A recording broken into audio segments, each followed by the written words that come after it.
Un nombre conserve ses pouvoirs linguistiques, son cadre général, eh bien, l'autre, la marge, sera toujours pauvre. Parce que c'est une question de se déplacer. Et la langue française a été créée ainsi, d'ailleurs. C'est qu'à un moment donné, c'est un créole de latin, si l'on peut dire.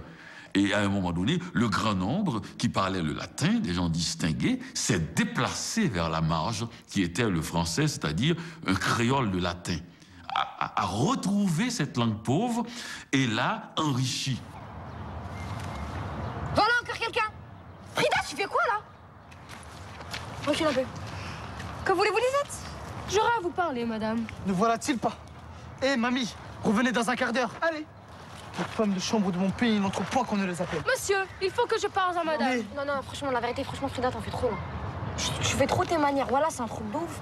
T'es venu, tu nous as sorti ça, c'est quoi? Franchement, je sais pas, ça fait trop, voilà, ça fait trop, je trouve ça. Ah, mais c'est bon, je viens de commencer, tu viens, tu me casses les couilles, prends quoi, là? C'est pas ça, toi, t'es une bonne dans la truc. T'arrives comme ça, tu fais ça, et je sais pas, c'est trop, c'est pour toi, et tu fais t'afficher. Attends, arrête-toi, je t'ai regardé avant de parler de moi, je t'ai regardé comment tu fais, toi, avec ton éventail ou je sais pas quoi. Et alors, moi, j'ai le droit de faire ça, c'est moi qui fais, je fais la bourge dans l'histoire. Ouais, et alors, tu me critiques et tu veux pas que je te critique? Mais moi, je fais la bourge, c'est ça les bourges, oui, c'est ça les bourges. Tu dois faire la bonne, Frida. Et elle doit faire la fausse bourge. Voilà, et toi, tu dois faire la fausse bonne. Donc, au début, elle, c'est une bonne. Alors, au début, donc, elle doit pas faire bien la bourgeoise. Ouais, mais t'es mal, la vérité, voilà, c'est pas ça, des trucs comme ça. Il faut, franchement, ça fait chème. Je veux dire, si la personne est comme moi, entre guillemets, et sait faire la part des choses, c'est parler, c'est parler quand elle a en face d'elle une personne, un cadre ou un recruteur. Il n'y a aucun souci. Après, arriver chez lui, c'est comme le langage familier chez les Français de souche, entre guillemets. Maintenant, c'est sûr que si la personne, elle sait dire que wesh wesh, là, elle ira pas loin. Et même moi, qui suis issu de ce milieu, si j'avais à recruter quelqu'un qui ne pourrait pas aligner 3 mots de français corrects, je ne le recruterais pas, en toute franchise. Il ne faut pas rester enfermé dans ce parler, c'est dramatique. Maintenant, c'est sûr qu'après sa journée de travail, il rentre chez lui, il parle comme il veut. Il ne faut pas juger sur un locuteur. Parce qu'on va dire, celui-là, il ne connaît pas tel et tel mot, il a oublié les beaux mots du passé, gna gna gna. Bon, on connaît la chanson. Mais de toute façon, il faut prendre les communautés. Et quand on prend la communauté dans son ensemble, on s'aperçoit, par exemple, que la communauté des banlieues, des grandes villes en France, même si individuellement, il y en a qui ont une langue pauvre, collectivement, ils maîtrisent le français de tout le monde, plus quelque chose qu'ils apportent aux Français. Toutes les sociétés ont, à un moment donné ou l'autre, légiféré avec la langue. On dit, ça c'est du bon, ça c'est pas du bon. Et au nom de quoi? C'est souvent arbitraire. Hein, pourquoi est-ce qu'on utilise tel mot plutôt que tel autre? C'est totalement arbitraire. Mais il faut que le pouvoir se fasse sentir. Et il se fait sentir à travers toute une série de normes, y compris les normes langagières. Donc la langue, c'est le lieu de toutes les coercitions, c'est le lieu de la norme sociale, c'est donc le lieu du pouvoir. Il n'y a qu'une façon de parler le français, c'est la manière parisienne, la manière de l'Académie française. Et à partir du moment où ça a été décidé, donc au XVIIe siècle, il n'y a bon bec que de Paris. Il faut parler comme Versailles.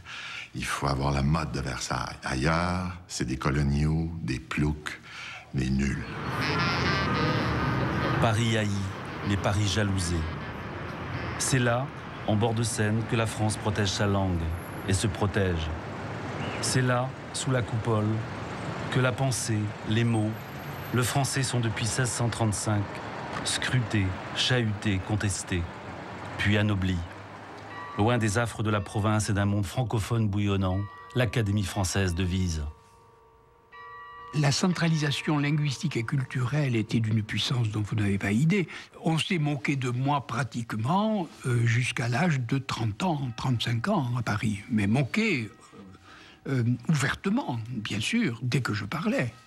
Ah mais bien sûr. On ne s'en moquerait plus maintenant. Un homme qui arrive à Paris, même à la télévision, avec un accent québécois très fort, est admiré aujourd'hui. Les accents sont cultivés, vous voyez. À cette époque-là, non, on le traitait d'Iroquois ou de paysan. Moi, c'était paysan et les autres, c'était Iroquois. Alors là, oui, le parisianisme était fort. Oh, maintenant, c'est une vieille lune.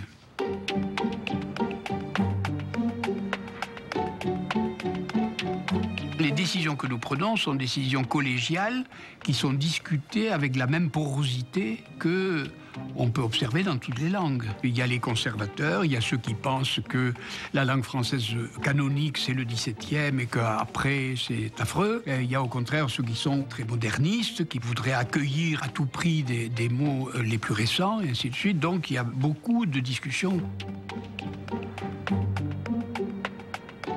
Nous sommes très différents. Il y en a un qui est romancier, l'autre homme de théâtre, l'autre sera juriste, le quatrième sera historien, le cinquième sera philosophe.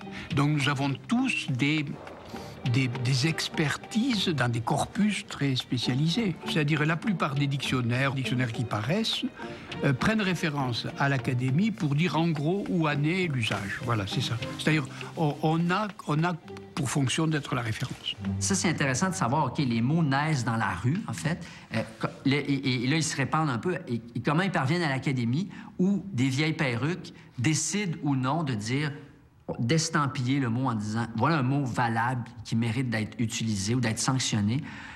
Je veux dire, en même temps, on se rend bien compte qu'on n'a pas toujours besoin des perruques pour employer le langage. Parce que, par exemple, le Québec est capable d'apprendre aux Français à nommer la nouvelle réalité en français. Comment nommer la nouvelle réalité en français? Pour chatter, on peut dire clavarder. C'est une contraction de clavier et bavarder. On a réseautage pour networking. On a aussi livrel, courriel, pourriel. Le débat a été un petit peu long s'agissant de la rivalité entre mail, email, mail, M, E accent aigu, L, qui représentait message électronique. Ce mail officiellement recommandé par les commissions de terminologie n'a jamais pris dans l'usage. Fallait-il dans ce cas entériner, avaliser, reprendre sans réserve un terme anglais? La réponse au monde a été non, et rejoignant cela les Québécois, on a adopté courriel. Ça ne s'est pas fait en un jour, ça a été un débat de quand même quelques semaines. Entre les partisans du terme anglais, disons que quand même celui-ci était usité par tout le monde, employé par tout le monde, fallait-il essayer d'imposer un terme français obligatoirement, systématiquement, face à un terme bien connu? Et ceux qui disaient cela disaient: est-ce qu'on va remplacer camping? Est-ce qu'on va remplacer voilà, beefsteak? Alors bien sûr, le problème n'est pas le même. Il y avait d'une part des mots entérinés depuis parfois un siècle, ou en tout cas plusieurs décennies, puis là, un mot nouveau qui apparaissait. Finalement, tout le monde s'est mis d'accord au bout de quelques semaines sur courriel.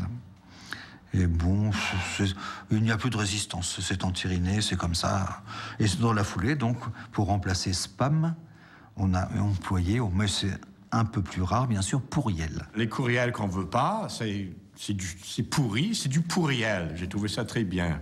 Mais apparemment, en France, on s'acharne à dire spam.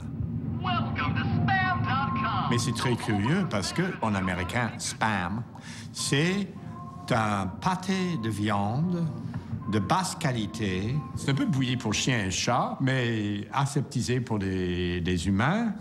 Et c'est aussi un néologisme. Ça veut dire spiced ham, jambon épicé. Spiced ham a été télescopé en spam.